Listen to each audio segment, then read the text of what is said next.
Salut à tous, je suis là avec Geneviève Lebouteux à côté de moi et parce que on va faire une vidéo un peu spéciale aujourd'hui où je vais pas vous montrer des statistiques, mais on va vous faire une certaine annonce. Du coup, Geneviève, bonjour. Bonjour.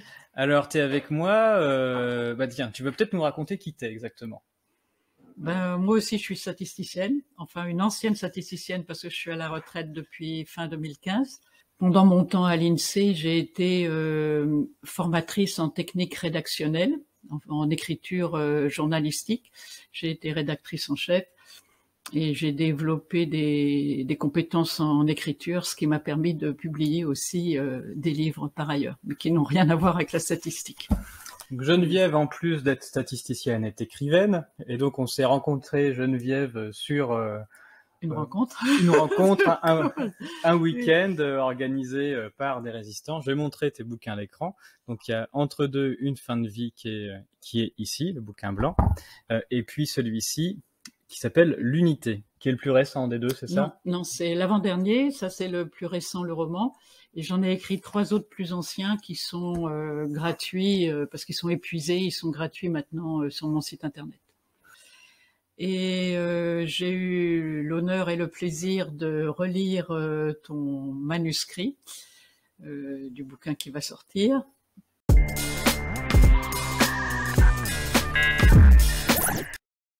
Et donc voilà, comme Geneviève vous l'a annoncé, depuis maintenant presque 3 ans que je fais ça, j'ai en même temps que je faisais les vidéos, j'ai commencé à écrire d'abord des articles, et ils ont pris la forme d'un livre où j'ai commencé vraiment à l'écrire il y a un peu plus d'1 an, et puis très sérieusement, ceux qui ont suivi les vidéos qu'on avait avec Kéros, c'était à cette occasion-là que j'écrivais à peu près, je remettais en forme, parce que tout était déjà quasiment écrit, un chapitre par semaine, pour former finalement ce livre qui s'appelle Covid-19, ce que révèlent les chiffres officiels, et qui sera publié par l'Artilleur.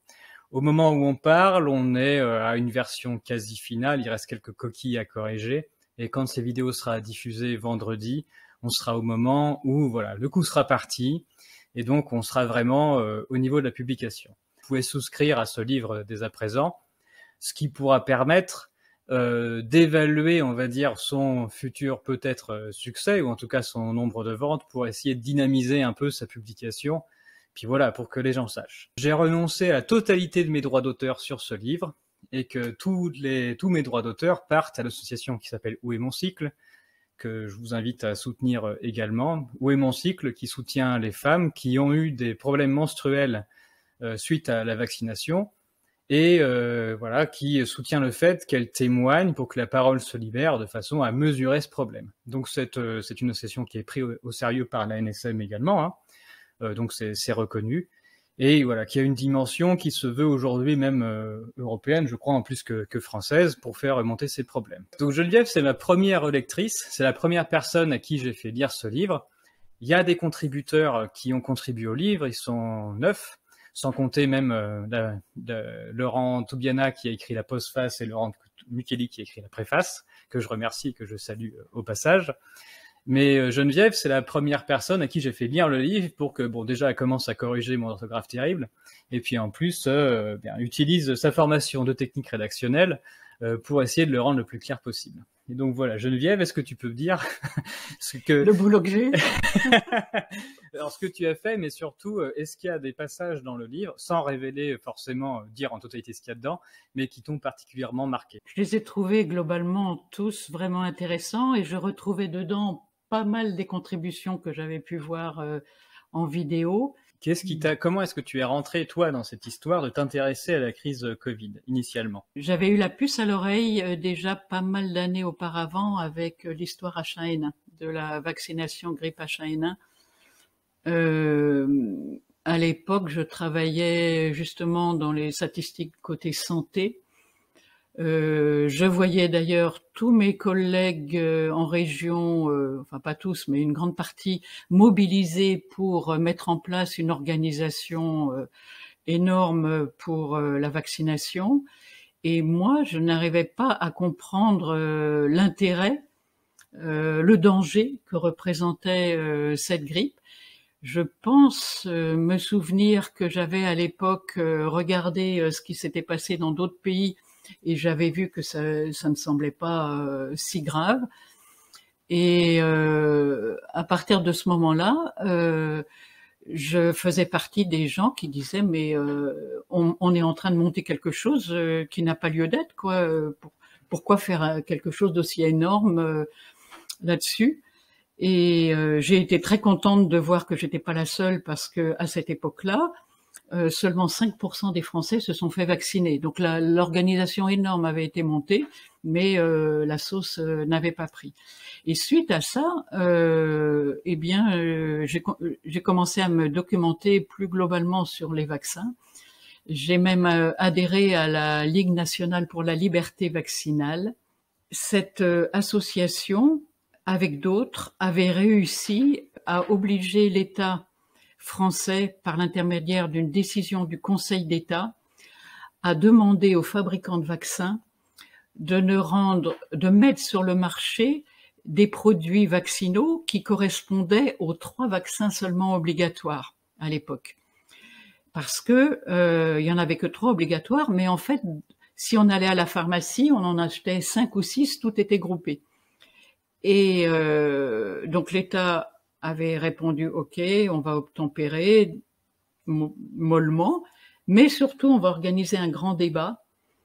Et donc il y a eu un grand débat sur la vaccination à l'époque de Marisol Touraine. Et ce débat a été franchement pipé, puisque les conclusions ont été données par une équipe d'experts qui ont conclu à l'obligation de 11 vaccins au lieu de 3.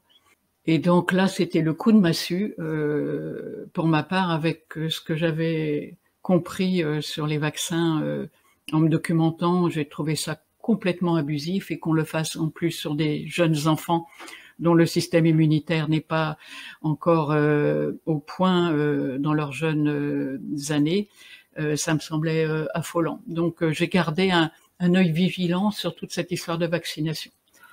Oui, là on est vraiment sur l'exemple où on est sur les industriels de la pharmacie, hein, les industriels de la chimie, des industriels du médicament, qui forcent la main des États de façon à faire consommer ce qu'ils veulent. C'est-à-dire, voilà, on a 3 vaccins obligatoires, ils se débrouillent pour ne mettre sur le marché que des hexavalents et des choses comme ça, de façon à ce que de toute façon, tous les gamins en reçoivent beaucoup plus que ce qui est écrit dans la loi. Et ensuite, quand on réussit à se plaindre en disant mais c'est pas normal, puisque là vous nous forcez la main et vous forcez nos enfants à recevoir quelque chose alors que ce n'est pas inscrit dans la loi, plutôt que l'État se retourne contre les industriels pharmaceutiques, il pondent une loi de façon à forcer les gens à prendre les produits qui sont fournis par l'industrie pharmaceutique. Donc on est vraiment dans une inversion là qui démarre, qui est très très intéressante. Je précise que moi je n'étais pas du tout engagé dans ce combat-là à l'époque, hein. Moi je fais partie des gens qui ont regardé ça d'un œil, on va dire, assez lointain, puisqu'à ce moment-là mes enfants avaient déjà reçu au moins 14 vaccins chacun, voire plus. Donc voilà, en mettre 11 sur le marché de l'obligatoire, ça m'avait fait tiquer à l'époque. Mais comme moi, les médecins, je faisais confiance sans regarder, ils m'avaient dit non, on fait, vous posez pas de questions.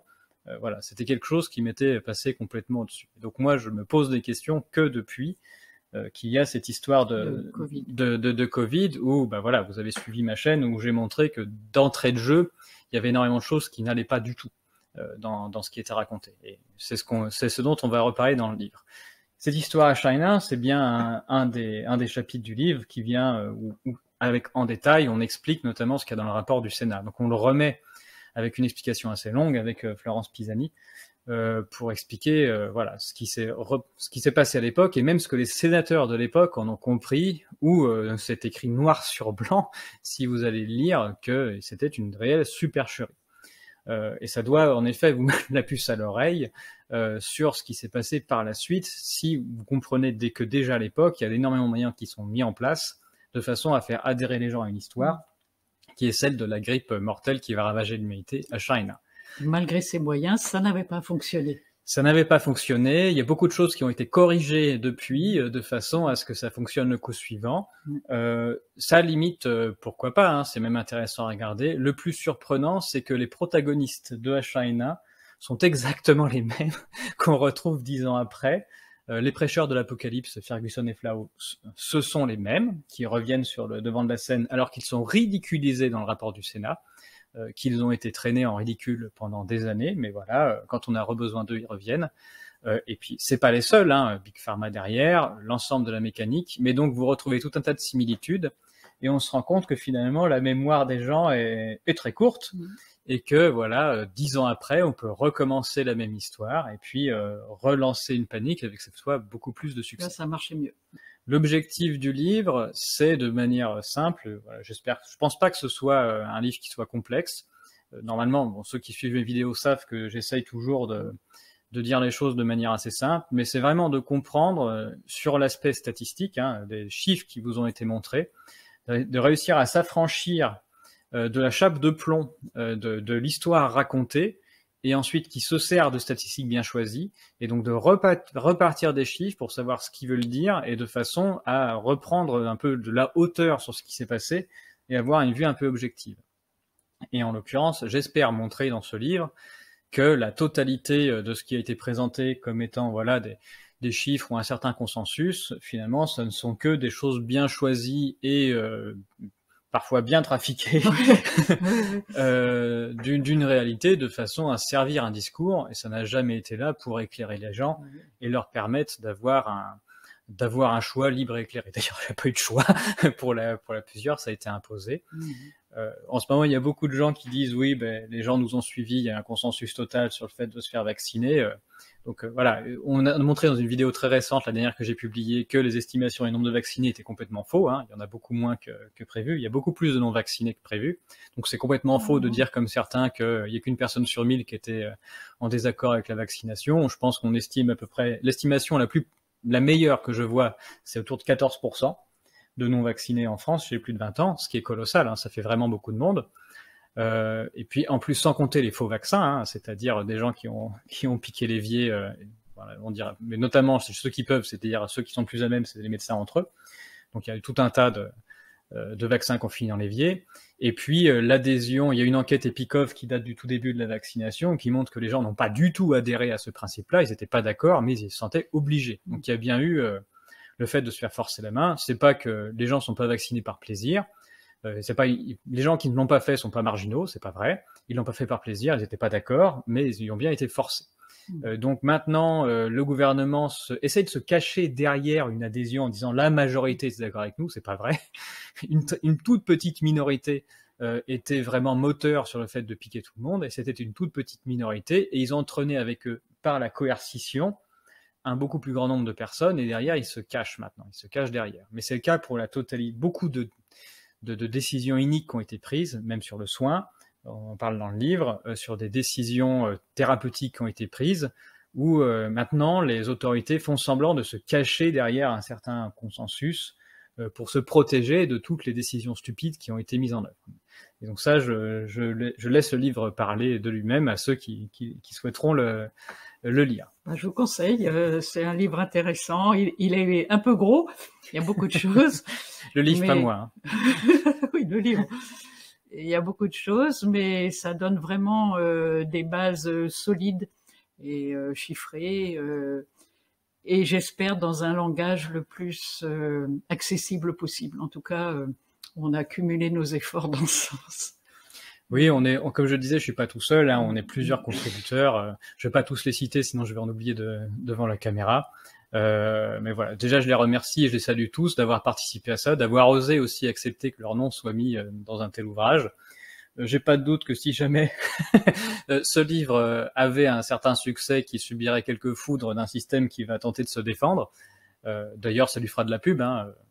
En fin de livre, je remercie le système de passer son temps à essayer de me casser du sucre sur le dos, puisque finalement, il donne de la visibilité à ce que je dis. Donc finalement, en essayant de discréditer les autres, tout ce qu'ils font, c'est leur donner une certaine visibilité. Donc allez-y, continuez.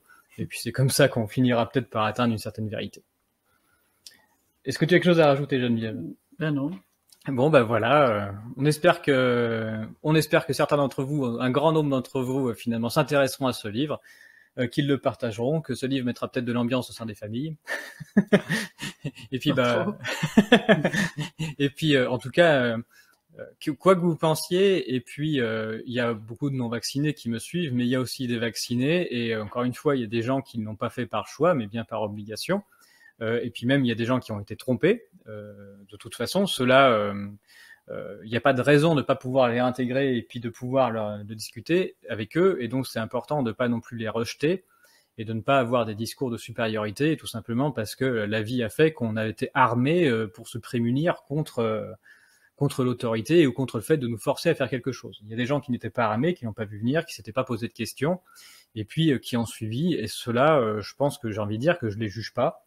Si j'avais eu un autre parcours de vie, ou si j'avais été obligé de le faire, je l'aurais peut-être fait, et donc j'ai aucune raison de me croire supérieur à eux. Et je les invite voilà, à lire ce livre, ils ne sont pas jugés dedans. Ce qui est jugé, ce sont les moyens de coercition qui ont été mis en place, le mensonge, le dévoiement de la science et des statistiques, et la paresse de certains qui avaient toutes les armes, mais qui par conformisme ont activement participé à ça.